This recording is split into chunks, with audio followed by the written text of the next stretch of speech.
Hello बच्चों, आज हम क्वाड्रेटिक इक्वेशन चैप्टर 4 का इंट्रोडक्शन लेंगे। देखिए इसमें क्या क्या है, इस पूरे चैप्टर में हमको क्या क्या पढ़ना है देखते हैं। सबसे पहली चीज होती है क्वाड्रेटिक इक्वेशन। क्वाड्रेटिक इक्वेशन क्या होती है? जो इक्वेशन ax² + bx + c = 0 इस फॉर्म में होती है वो क्वाड्रेटिक इक्वेशन कहलाती है। ये क्वाड्रेटिक इक्वेशन का स्टैंडर्ड फॉर्म है। यहाँ पे a = नॉट ऑफ 0, a 0 नहीं होना चाहिए। यदि a 0 हो जाएगा तो x² या जो भी वेरिएबल है उसका x की स्क्वायर वाला जो 2 की पावर वाला वेरिएबल है वो 0 हो जाएगा, तो ये क्वाड्रेटिक इक्वेशन नहीं कहलाएगी। अब इसको सॉल्व करना रहता है, तो इसके सॉल्व करने के दो तरीके हैं। पहला होता है फैक्टराइजेशन मेथड से। तो फैक्टराइजेशन मेथड में पहली है फैक्टराइजेशन।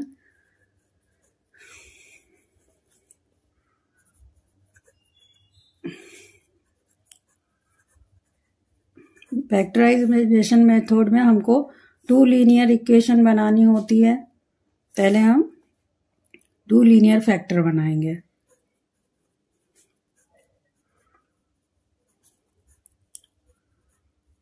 फैक्टर,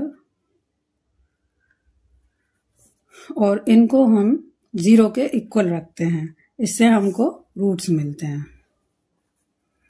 दो हमको we find roots. 2 linear factor बनाएंगे, इसको 0 के बराबर रखेंगे तो हमको 2 रूट्स मिलेंगे। और दूसरा तरीका होता है इसको सॉल्व करने का, वो होता है क्वाड्रेटिक फार्मूला का यूज करके। जैसे क्वाड्रेटिक फार्मूला देखिए,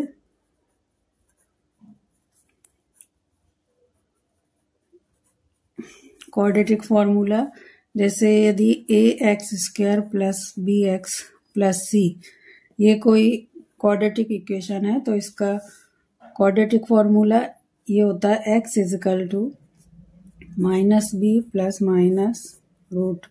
√b² - 4ac/2a। यहाँ पर b² - 4ac इसकी वैल्यू 0 के से बड़ी या फिर इक्वल होना चाहिए, तब हम रूट फाइंड कर पाएंगे। इसमें हम इस फॉर्मूले का यूज करके भी रूट्स फाइंड करते हैं। ये हो गया क्वाड्रेटिक फार्मूला। अब इसमें जब हम रूट्स निकालते हैं तो उसके अलग अलग नेचर होते हैं, उसको हम इन 3 तरीकों से पहचान सकते हैं। जैसे इसमें ये जो होता है, इसमें देखिए बच्चों, ये जो होता है b² - 4ac इसको हम d के बराबर लेते हैं। ये जो d से शो करते हैं इसको डिस्क्रिमिनेंट बोलते हैं।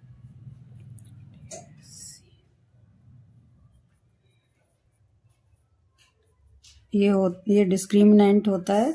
इससे हम रूट की पहचान करते हैं कि कैसा रूट हमको मिलेगा। तो इसकी पहली कंडीशन है, जैसे यदि ये b² - 4ac > 0, तो इस कंडीशन में हमको 2 रियल रूट्स मिलते हैं। 2 रियल रूट्स मिलते हैं। अब यदि ये 0 के बराबर होता है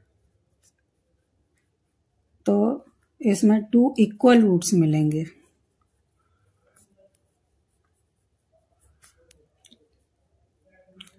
और यदि ये 0 से छोटा होता है तो नो रियल रूट्स। इस कंडीशन में ये हो जाता है no real roots << 0, no real roots.